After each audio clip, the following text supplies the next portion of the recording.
Once you've decided what your goals are and come up with a plan that makes the most of the time and energy that you have available, you will need to sign up for a test appointment. Here is an example of how two students prepared for the math placement test. Each student has different goals and a plan for how they will reach that goal. Both students are planning to start college in fall semester. Danny lives in Juneau and is working 2 jobs this summer. He doesn't think he will be able to study a lot before the test. There is a practice and learning system available with the placement test, but I'm pretty confident about my math skills.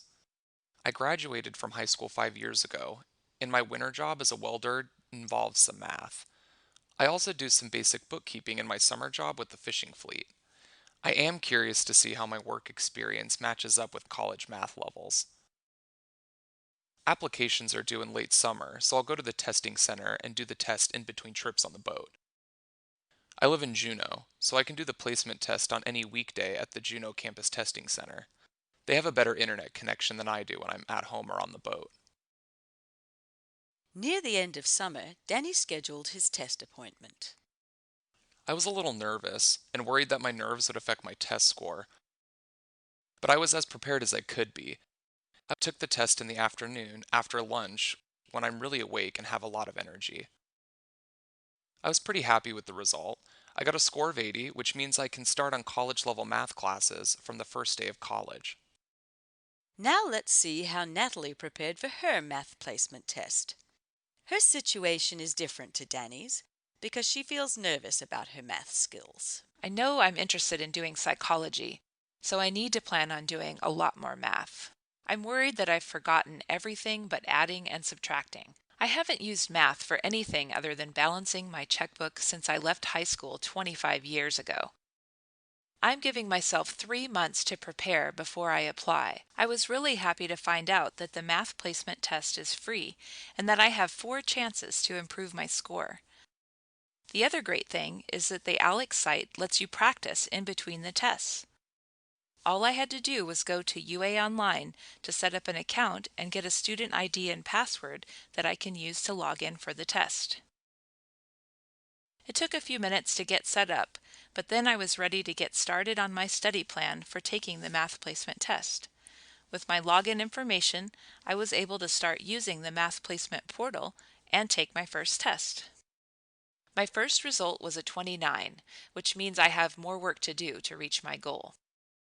With that result, I would have 3 math classes to pay for and take before I could even start on a college level course. I knew I could take it up to 4 more times, but I needed to make sure that I had at least 3 hours to practice in the module between attempts. I put 3 sessions for studying in ALEKS into my calendar for each of the next 3 weeks to make sure I could take the test on my day off. Natalie worked through the Prep and Learning module for 3 hours before taking the test a second time. Her score improved, but it still wasn't quite what she wanted. After 3 more hours in the Prep and Learning module, I was still not sure that I was ready, so I looked up some videos that the Student Success Center recommended. The Khan Academy videos are free, and the way they explained things really helped. It felt like a real breakthrough when I got a 56 on the third test. That gets me into a college-level math class and saves me over $2,000 in tuition and fees. Even though I had been nervous about math, the Prep and Learning modules and Khan Academy were really helpful. It's also great to know that I can keep using the Prep and Learning modules as needed to strengthen my skills before my math class starts, so I can be more confident of a good grade. Danny and Natalie started their preparation for the math placement test with different goals and different challenges. They did some things differently, but they also did a lot of the same things to make sure that they could do as well as possible in their situations. The important thing is to decide on your goals and make a plan that makes the most of the time and energy that you have. You can do your test online at a testing and learning center on campus in Juneau, Ketchikan, and Sitka, or from anywhere you have a reliable internet connection. You can take the test 5 times per year, but you need to make time to practice in the prep and learning module between attempts. You can get additional help from the testing and learning centers either in person or by scheduling a phone appointment. If you start early enough, it gives you time to improve your score, which can save you time and money.